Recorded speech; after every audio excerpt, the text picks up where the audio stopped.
Assalamualaikum warahmatullahi wabarakatuh. Perkenalkan, nama saya Rahmawati Dewa Gustina dari Prodi Manajemen. Kali ini saya akan mempresentasikan UTS mata kuliah Manajemen Operasional yang berjudul Lokasi Strategis.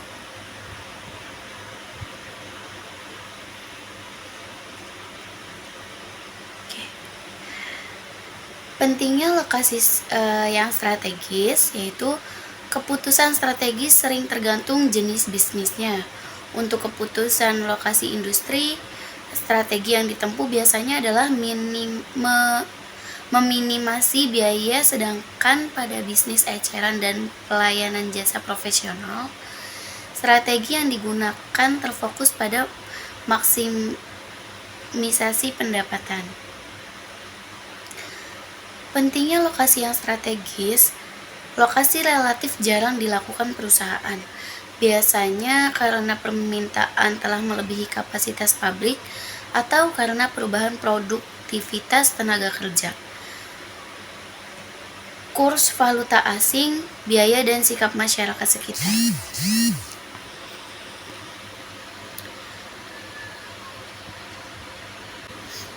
Pilihan-pilihan lokasi yang mencakup yaitu yang pertama, tidak pindah tetapi memperluas fasilitas yang ada.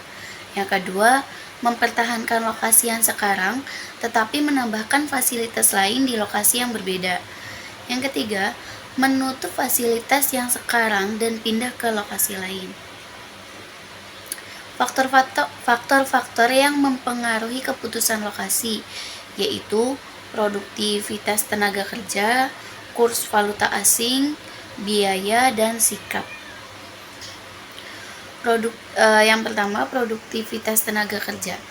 Karyawan yang kurang relatif, berpendidikan rendah, atau dengan kebiasaan bekerja yang buruk bukan merupakan hal yang baik bagi perusahaan, walaupun upah tenaga kerjanya rendah. Demikian pula karyawan yang tidak dapat atau sering mangkir di tempat kerjanya tidak akan menjadi keputusan yang baik walaupun upahnya rendah. Biaya tenaga kerja per unit terkadang disebut kandungan tenaga kerja dari produk. Biaya per unit sama dengan biaya tenaga kerja per hari per produktivitas unit per hari. Yang kedua ada kurs valuta asing. Walaupun tingkat suku bunga dan produktivitas mungkin membuat berbagai negara terlihat ekonomis, tingkat kurs valuta asing yang tidak diinginkan dapat menghapus penghematan yang terjadi. Yang ketiga ada biaya. Biaya lokasi. Yang pertama, biaya yang terlihat.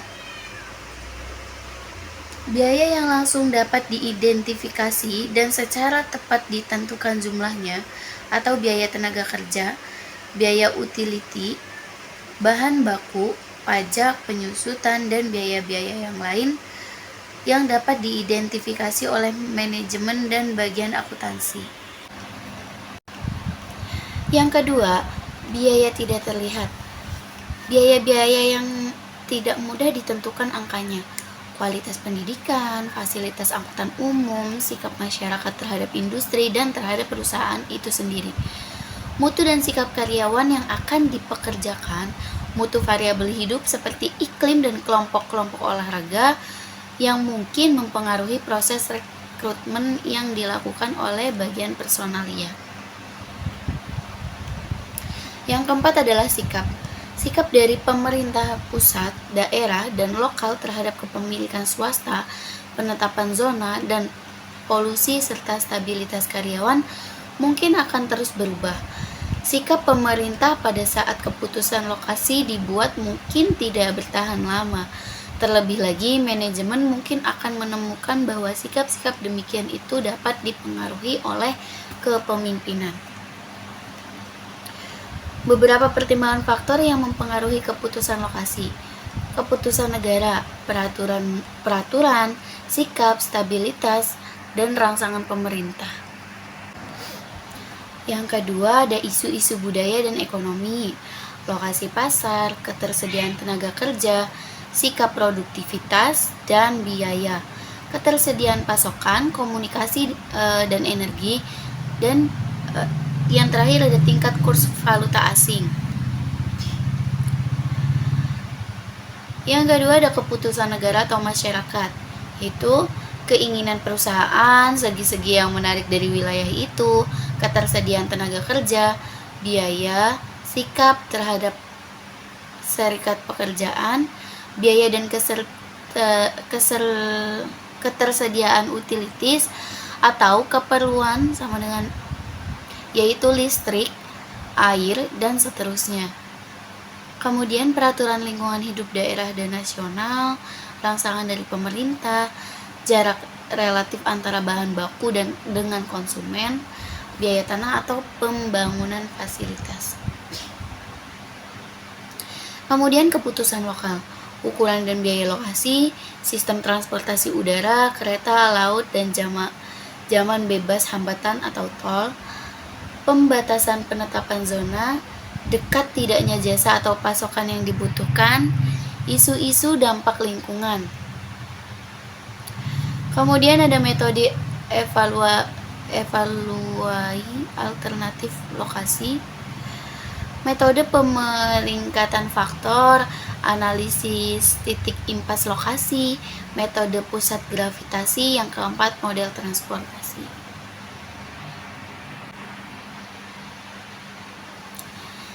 Metode pemeringkatan faktor. Metode ini sangat sering digunakan karena mencakup variasi faktor yang sangat luas, mulai dari pendidikan, rekreasi, sampai keahlian TK. Metode pemeringkatan faktor mempunyai 6 tahap. Yang pertama, mengembangkan daftar faktor-faktor terkait.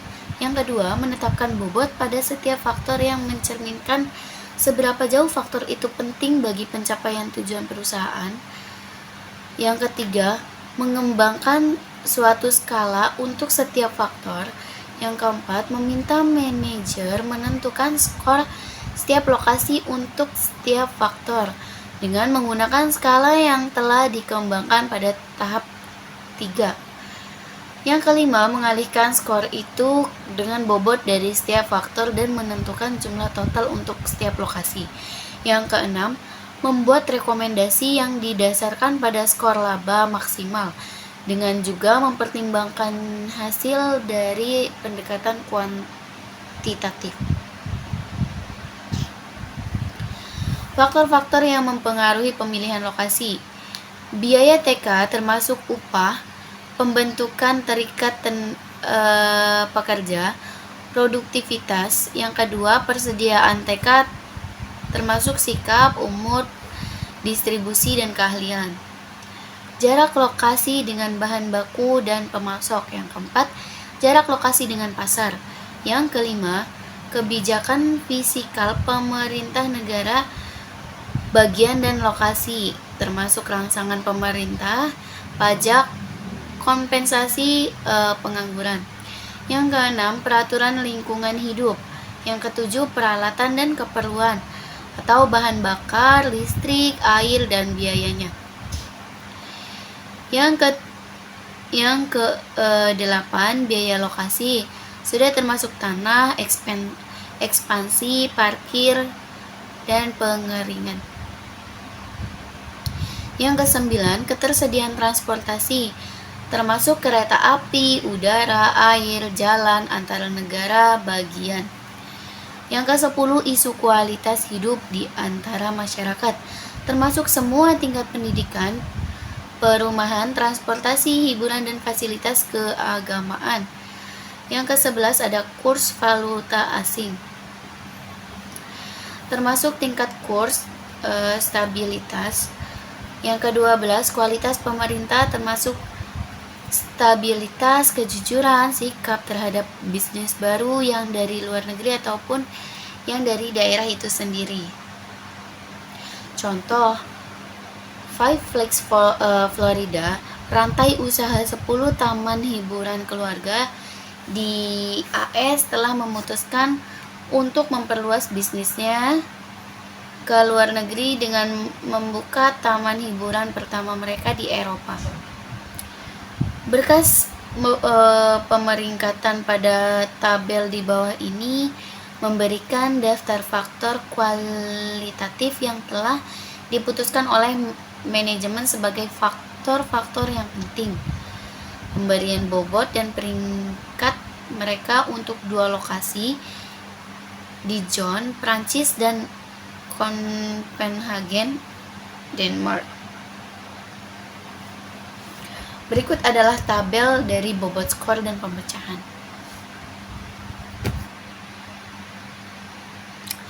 Yang kedua, analisis titik impas lokasi. Analisis titik impas lokasi merupakan penggunaan analisis biaya volume produksi untuk membuat suatu perbandingan ekonomis terhadap alternatif-alternatif lokasi dengan mengidentifikasi biaya variabel dan biaya tetap serta membuat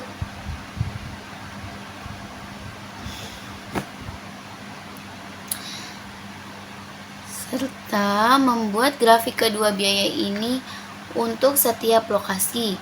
Kita dapat menentukan alternatif mana yang biayanya paling rendah. 3 tahapan dalam analisis titik impas adalah: yang pertama, tentukan biaya tetap dan biaya variabel untuk setiap lokasi. Yang kedua, plot biaya untuk setiap lokasi dengan biaya pada garis vertikal dan volume produksi tahunan pada garis horizontal di grafik itu. Yang ketiga, pilih lokasi yang biaya totalnya paling rendah untuk setiap volume produksi yang diinginkan. Contoh, sebuah perusahaan manufaktur karburator mobil sedang mempertimbangkan 3 lokasi: Akron, Bowling Green, dan Chicago untuk pabrik baru. Studi biaya mengindikasikan bahwa biaya tetap per tahun pada lokasi-lokasi itu berturut-turut adalah 30.000, 60.000, dan 110.000, sedangkan biaya variabelnya berturut-turut 75 per unit, 45 per unit, dan 25 per unit. Harga jual yang diharapkan untuk produk karburator mobil itu adalah 120. Perusahaan itu ingin menemukan lokasi yang paling hemat biaya untuk volume produksi 2000 unit per tahun. Yang ketiga, metode pusat gravitasi. Metode pusat gravitasi merupakan teknik matematika dalam menemukan lokasi pusat distribusi yang akan meminimisasi biaya distribusi. Dalam menemukan lokasi yang terbaik untuk menjadi pusat distribusi, metode ini memperhitungkan lokasi pasar, volume barang yang dikirim ke pasar itu, dan biaya pengangkutan, di mana koordinat X dari pusat gravitasi, kemudian CY sama dengan koordinat Y dari pusat gravitasi, dan DIX sama dengan koordinasi X dari lokasi I. DIY sama dengan koordinat Y dari lokasi I. WI sama dengan volume barang yang dipindahkan atau dari lokasi I. CS sama dengan sigma I DIX WI per sigma I WI. Kemudian CY sama dengan sigma I DIY WI per sigma I WI. Contoh, lihat kasus Queens Discount Department Stores. Serangkaian 4 outlet besar tipe Kmart. Lokasi toko perusahaan berada di Chicago, Pittsburgh, New York, dan Atlanta. Ketiganya sekarang dipasok oleh gudang lama dan tidak memadai di Pittsburgh. Lokasi toko pertama serangkaian itu, duta mengenai permintaan dari setiap outlet ditunjukkan di bawah ini. Ya, permintaan untuk toko diskon koin, lokasi toko di Chicago, Pittsburgh, New York, dan Atlanta. Kemudian jumlah kontainer yang diangkut per bulan di Chicago 2000, Pittsburgh 1000, New York 1000, dan Atlanta 2000. Perusahaan memutuskan untuk menemukan beberapa lokasi pusat di mana akan dibangun gudang baru. Yang keempat ada metode transportasi. Tujuan dari model transportasi adalah untuk menentukan pola pengangkutan yang terbaik dari beberapa titik penawaran atau pasokan sumber ke beberapa titik permintaan, yaitu tujuan agar dapat meminimalkan produksi total dan biaya transportasi.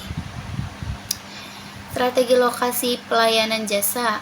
Ada 8 komponen besar volume pada penempatan untuk perusahaan jasa, yaitu 1. Daya beli pada area lokasi konsumennya yang diseleksi. 2. Daya kecocokan pelayanan jasa dan citra dengan demografi wilayah konsumen. Yang ketiga, persaingan di wilayah tersebut. Keempat, mutu persaingan. Kelima, keunikan lokasi perusahaan dan lokasi pesaing.